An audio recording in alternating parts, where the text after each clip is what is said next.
I'm Kennedy Wandera. I go to where the stories are in Africa.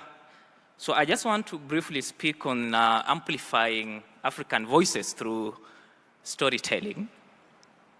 But of course, there are some rhetorical questions that I will pose before I begin this about the story that we say is an African story. But also to mention that I'm the current board chair for the Foreign Press Association Africa, which is a professional network for all journalists who cover Africa for the international media. And we have our regional offices in the diaspora. For UK, we have in London, headed by a colleague from the BBC. We also have, for the US, we have New York, our colleague working for the New York Times.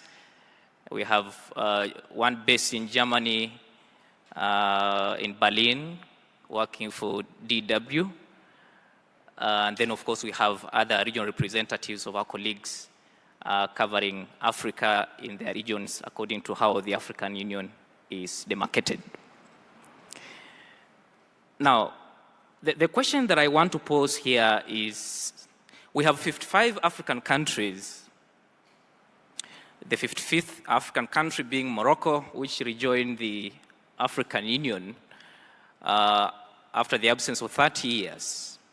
So is it possible that we have a single African story to be told? That's a question that, because outside there we say, we have to amplify the voices of Africa through storytelling, and we are keen on telling the African story. And maybe the reason why we have had a number of stereotypes about our continent is how we frame the conversation around Africa. And you and me know that Africa is not a country, but then we are saying that we want to tell an African story. Is it possible to say that, you, for instance, in the diaspora, you want to tell a story of Europe? You definitely are going to tell a story of a single country that belongs in that block, which is Europe. So then do we have an African story when we have 55 distinct African countries? So what I'm saying here is that we do not have a single story about Africa. An African story is not a single story.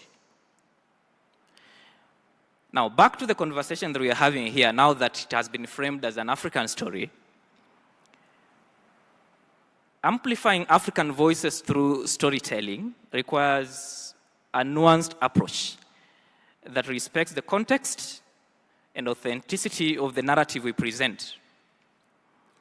It's important to move beyond crisis-oriented storytelling that portrays Africa and also overshadows Africa's successes and resilience. African stories should reflect the continent's rich culture, at the same time showcasing both the struggles, the triumphs, at the same time inviting emotional connection with African people who are tied to our historical past. Overall, African story is a powerful vehicle for conveying the richness of the continent, the nuances of life, and the enduring spirit of our people. Each story from Africa serves as a reminder of our diverse voices that contribute to the larger African narrative, challenging stereotypes and fostering a deeper understanding of the continent's complexities. Let me give an example in Kenya, for instance, on how we framed African stories. We have young people who come up with innovations in Africa to solve solutions in Africa, the challenges that we have in our communities in Africa. Let me pick Kibra, which is just some kilometers away from the capital, Nairobi. And we want to showcase a young person who has come up with an innovation to cure human, or to find a solution to human waste. Now, do you know sometimes how we frame these stories? Of course, most of us know that Kibra is a slum. And if you want to get, or you want to see poor people, you'll go to Kibra, for instance, or go to Soweto. So here we have a young person who has an innovation on how to manage human waste instead of flying toilets that for years, people have been accustomed to. But then, instead of amplifying that particular innovation, the headline of that particular story is going to overshadow the content of the story itself. Where we want to say, for instance, a young boy from a poverty-stricken slum in Nairobi, has come up with an innovation to manage human waste. So when you look at that particular headline, for instance, you realize that there are some instances of how we are framing that particular story in a very negative way. What's the problem with just saying a young person has come up with an innovation to manage human waste, which aims to solve a solution in that particular community? So the story itself is not a problem, but how we frame these stories, both in our local media and international media, is where the problem is. And that then brings in the aspect of stereotypes. So it's important to highlight as well the dialects, traditions, and historical contexts, ensuring that the narratives resonate with the lived experience of the African people. The power of narrative lies in conveying not just the challenges faced, but also the journeys of overcoming these challenges. It's vital to tell stories that highlight the complexity and the depth of Africa, emphasizing the urgency of our people in shaping their destinies. Now, this means portraying their roles in global industries and local communities while also being honest about both our historical and contemporary realities. Representation is not simply about visibility. It's about empowering African storytellers to control and define their narratives. Authentic representation occurs when African voices speak for themselves, grounded in their cultural values and lived experiences. And this autonomy is essential for changing the narrative and ensuring that stories are both heard and understood on their own terms. We over-rely on the media to tell the African story, what we call the African story, but we need to invest in African writers, filmmakers, artists, and other creators by providing platforms and resources to share their work. This includes funding, mentorship programs, and opportunities to showcase their stories both locally and internationally by leveraging on various media or digital formats, such as films, podcasts, literature, digital content, and visual arts. And the essence of this is to ensure that these stories reach wider audiences. Each medium can tell stories in unique ways, allowing for greater engagement and connection. We need to encourage partnerships between African storytellers and global creators, ensuring that African voices are central to these particular narratives. Now, the reason why I'm saying this is because I've been working with the Voice of America for close to 9 years now. I've worked both in the country and outside the country. I've worked in other African countries. I've attended high-level presidential summits. And the challenge that we have is one, even the African researchers and scholars are big, allow me to use this word, but they're big letdown. The reason why I'm saying a big letdown is because I'm doing a story and I want to use an African researcher because that is an African voice in that particular story.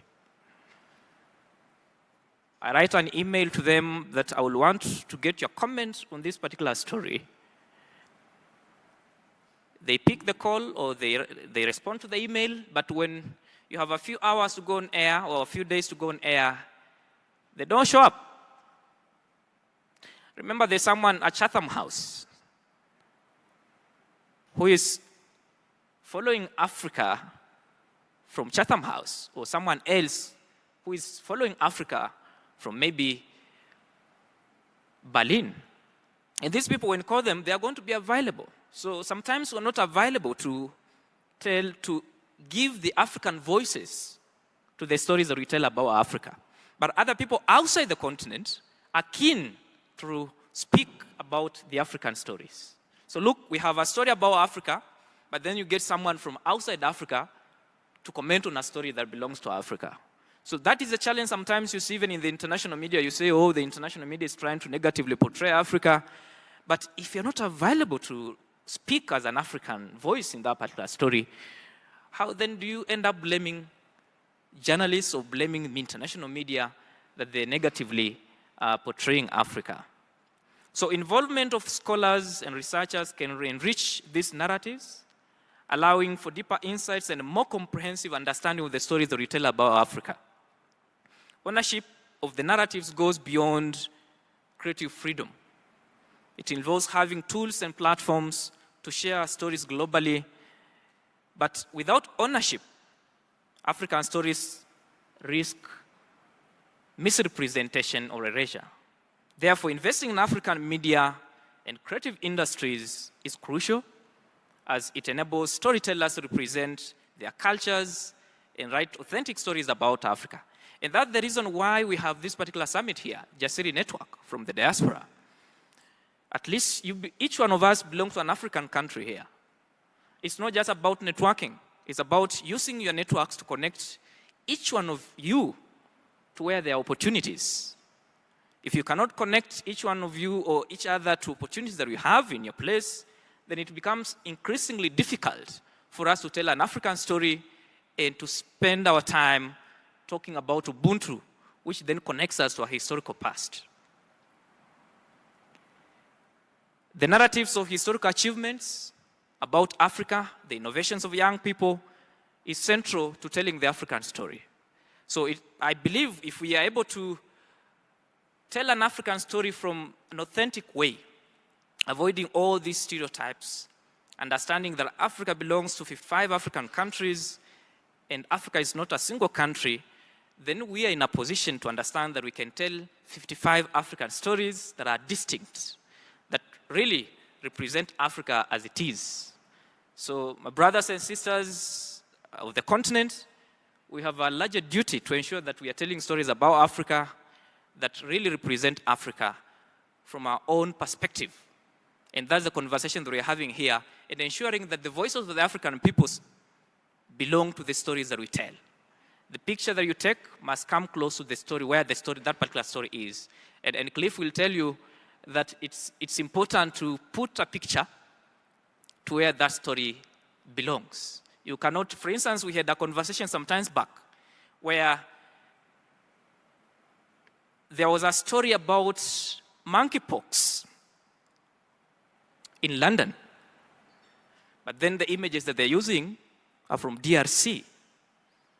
So what's the problem with someone going to a hospital in London and taking a photo and using that as an example or using that particular image to show what the kind of story you're telling about monkeypox? Why should you use an image of someone in DRC to tell a story in London?